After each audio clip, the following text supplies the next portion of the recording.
লোকসভা ভোটে ভারতীয় জনতা পার্টির ওই ওল্ড মালদার প্রার্থী এমএলএ যিনি পরে জিতেছেন গোপাল সাহার উপরও গুলি চলেছিল।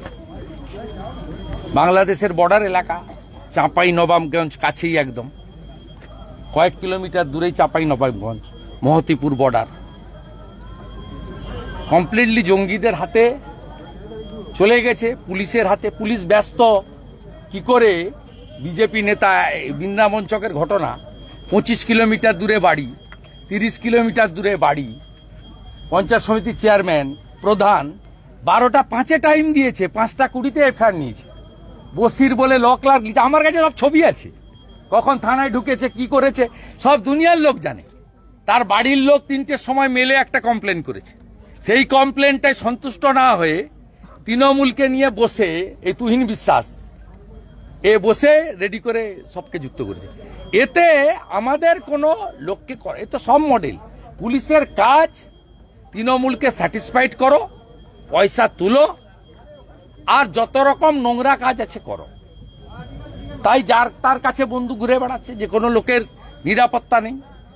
দাদা, আপনি একটা আশঙ্কাও করছিলেন যেভাবে চিন্ময় কৃষ্ণ প্রভুর আজও জামিন মঞ্জুর হলো না, মানে তাহলে কি চিন্ময় কৃষ্ণ প্রভুকে কি শেখ আবদুল্লাহর সময়কালে জম্মু কাশ্মীরের পুলিশ যেভাবে স্লো পয়জন করে ভারত কেশরীকে মেরেছে, আমার আশঙ্কা যে অবিলম্বে যদি 2-3 সপ্তাহের মধ্যে কেউ ব্যবস্থা না নেয়, তাহলে চিন্ময় কৃষ্ণ প্রভু, যিনি আমরা সনাতনীরা বিভিন্নভাবে বিভক্ত ছিলাম, ব্রাহ্মণ, ক্ষত্রিয়, বৈশ্য, শূদ্র, কেউ বৈষ্ণব, কেউ আর্য সমাজ, কেউ রামকৃষ্ণ মিশন, কেউ ইস্কন, কেউ ভারত সেবাশ্রম, কেউ ঠাকুর অনুকূল চন্দ্র, কেউ বাবা লোকনাথ ব্রহ্মচারী।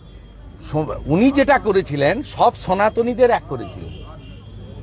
সনাতনীদের যত ভাগ ছিল সবাইকে ঐক্যবদ্ধ করেছিলেন। এটা ওদের কাছে খুব অ্যালার্মিং ছিল।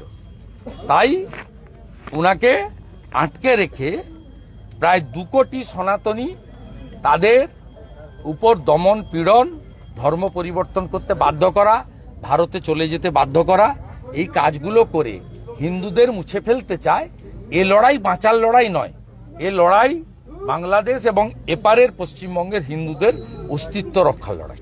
রাজ্যের শাসক দল সবসময় বলছেন যে এই বাংলাদেশের উপরে চাপ সৃষ্টি করা রাজ্য সরকারের পক্ষে সম্ভব নয়, কেন্দ্রীয় সরকারের কোনো সদর্থক ভূমিকা তারা দেখতে পাচ্ছেন, যে কেন্দ্রীয় সরকার তাহলে কি করছে? কেন্দ্রীয় সরকার কি করছে? কেন্দ্রীয় সরকার যথেষ্ট কম্পিটেন্ট। পার্লামেন্টে বলেছে, এক্সটার্নাল অ্যাফেয়ার্স মিনিস্ট্রি থেকে বলা হয়েছে, ভারতবর্ষের পররাষ্ট্র সচিব ঢাকার মাটিতে গিয়ে বলে এসেছেন, ইনারা দয়া করে 600 কিলোমিটার বেড়া নেই, জমিটা দিতে বলুন, আর পুলিশ আর বিএসএফ এর কোঅর্ডিনেশন বাড়াতে বলুন। 17টা চৌকির জন্য জমি চেয়েছে, দিতে বলুন। 11টা বিএসএফ ক্যাম্পের জন্য জমি চেয়েছে, দিতে বলুন।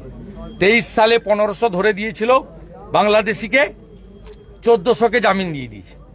এবছর প্রায় 1000 ধরে দিয়েছে বিএসএফ, 900 জনকে জামিন দিয়ে দিয়েছে। এই কাজটা করতে বলুন। জ্ঞান না দিয়ে 600 কিলোমিটার যে জমি, সেই জমিটা হ্যান্ডওভার করতে বলুন না। 17টা চৌকির জমি দিতে বলুন, 11টা বিএসএফ এর রেসিডেন্সিয়াল ক্যাম্পের জমি দিতে বলুন। এই কাজগুলো করতে বলুন। দাদা, বাংলায়